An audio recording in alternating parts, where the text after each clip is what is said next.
Magandang araw mga kakbay. Ito po muli si Sammy, ang inyong kakbay at laging karamay. Sasagot sa inyong mga katanungan, huwag lamang pong uutangan.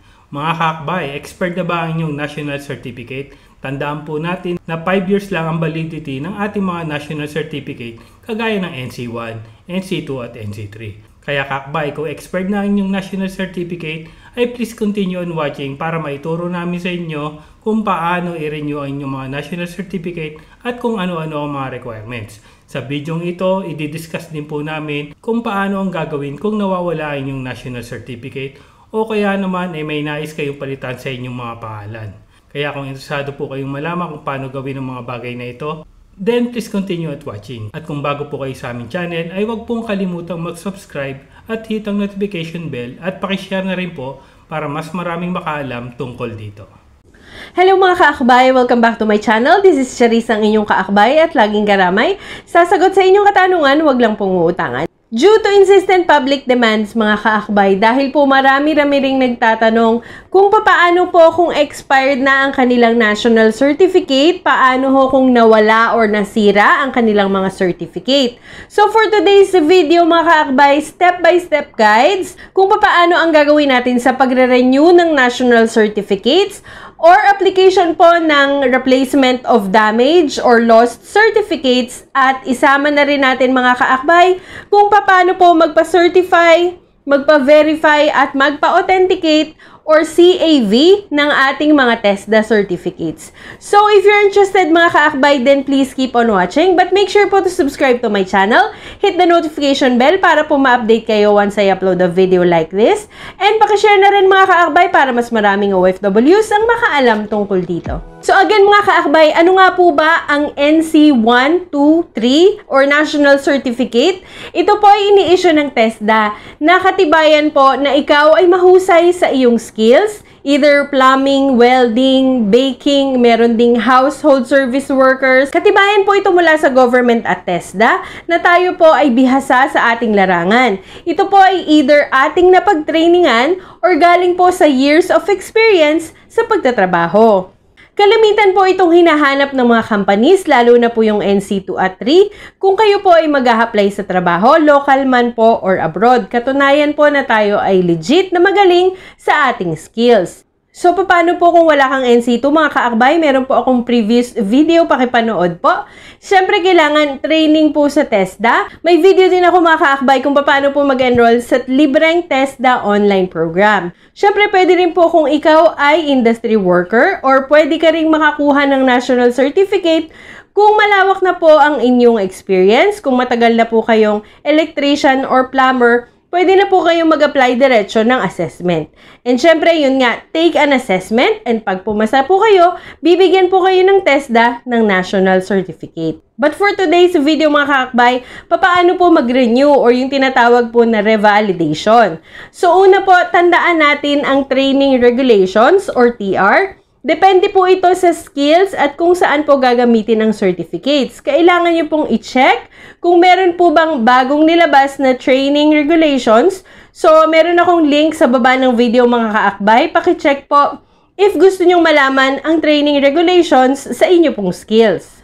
So, paano mag-renew mga kaakbay? Step 1, syempre kailangan nyong pumunta sa TESDA District or Provincial Issuing Office at i-present po ang inyong certificate, yung National Certificate or yung COC, para po makapag-apply sa renewal. Kung meron pong bagong training regulations, mga kaakbay, kailangan nyo pong dumaan ulit sa assessment. Pero kung same lang naman po ang training regulation ng inyong skills, hindi na po kailangan. And then step 2, mga kaakbay, kailangan nyong isubmit ang duly accomplished application form, original national certificate, at 3 kopya po ng colored and passport size picture na may white background. And certificate of work experience for at least 12 months habang valid po ang inyong NC or COC.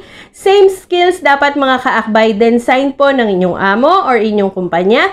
Para naman po sa self-employed, kailangan signed by an official or any appropriate government agency. Step 3 mga kaakbay, kapag nakumpleto nyo na po ang mga documents, pay the renewal fee at the assessment center cashier and get the official receipt. Again mga kaakbay, depende po ang fees sa inyong skills. And then step 4 naman, claim your national certificate or COC on the scheduled date given by the TESDA issuing office. Paano naman mga kaakbay kung nawala po or nasira ang inyong mga certificate? Step 1, syempre go to the TESDA issuing office of your NC or COC and apply for replacement. Mga kaakbay, kung saan po in-issue ang nawalang certificate.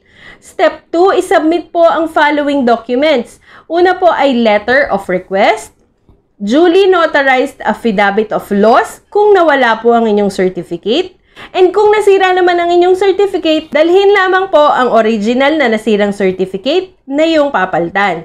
And then picture ho, one piece, colored at passport size. And then step 3 mga kaakbay, kunin nyo na po ang inyong bagong NC or COC sa date po na binigay ng TESDA issuing office. Ngayon mga kaakbay, paano naman po kung may maling spelling sa inyong certificate, kung mali po ang inyong pangalan? Kasi syempre minsan kasi typo error, hindi ho tama ang pagbasa sa ating application ng ating pangalan or dapat Maria instead na MA. Yan po ang mga kadalasang mali sa pangalan natin or minsan yung junior hindi po nailagay. So, ito po ang ating dapat gawin. Step 1, pumunta po kayo sa TESDA office na nag-issue po ng maling certificate. Step 2, isubmit po ang following documents. So, una, kailangan ng letter of request, original certificate, yun pong may mali, picture, one piece, colored and passport size, at certified photocopy po ng passport or birth certificate ninyo. And then step 3 mga kaakbay, pwede nyo nang kunin ang bagong NC or COC sa schedule po na binigay ng TESDA office. So madali lang mga kaakbay, wala pong bayad, and pakitandaan na kailangan pong personal yung kunin ang inyong NC or kung iba naman po ang kukuha, kailangan nyo po silang bigyan ng special power of attorney and dapat dala rin ang official receipt at may valid identification card. Reminder mga kaakbay, falsification or fraudulent duplication of documents shall be ground for disqualification or forfeiture of the right to participate in any assessment certification or similar program of TESDA. And then mga kaakbay, isama na rin natin if gusto nyong magpa-verify at magpa-authenticate ng inyong mga certificate. Diba kung sa ating high school at college diploma at transcript of records, pinapa-authenticate po natin ito sa CHED bago po magpa-red ribbon. Sa TESDA, meron din pong authentication at verification. So ito po ay tinatawag na CAV or Certificate of Authentication and Verification for TESDA Issued Certificate of Competency or COC. Siyempre una po, pumunta po kayo sa TESDA Issuing Office ng inyong NC or COC at mag-apply po ng Certificate of Authentication and Verification. Step 2 mga kaakbay, kailangan nyong isubmit ang dalawang photocopy ng inyong NC or COC at dalhin na rin ang original na NC at COC.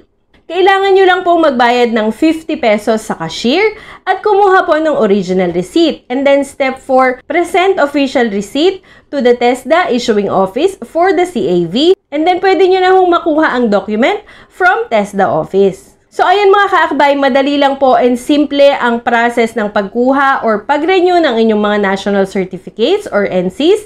And again mga kaakbay, i-browse nyo lang po or pag-aralan nyo lang ang mga courses na meron sa TESDA online program kasi meron pong courses doon na para sa mga NC2, NC3.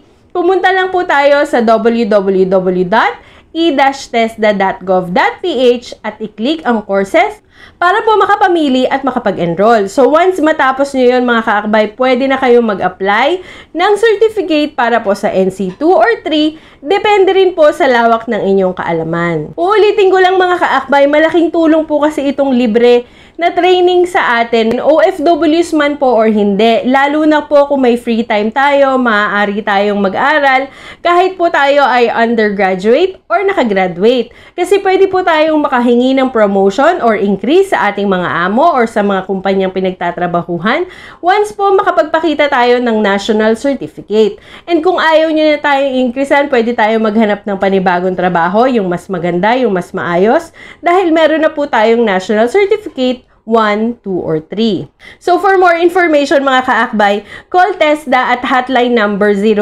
02-877-7777 or visit the nearest TESDA office or pwede po kayong pumunta sa www.tesda.gov.ph.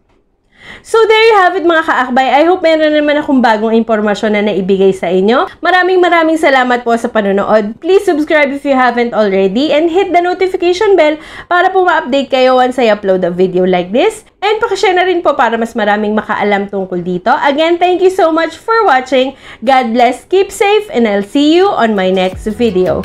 Bye!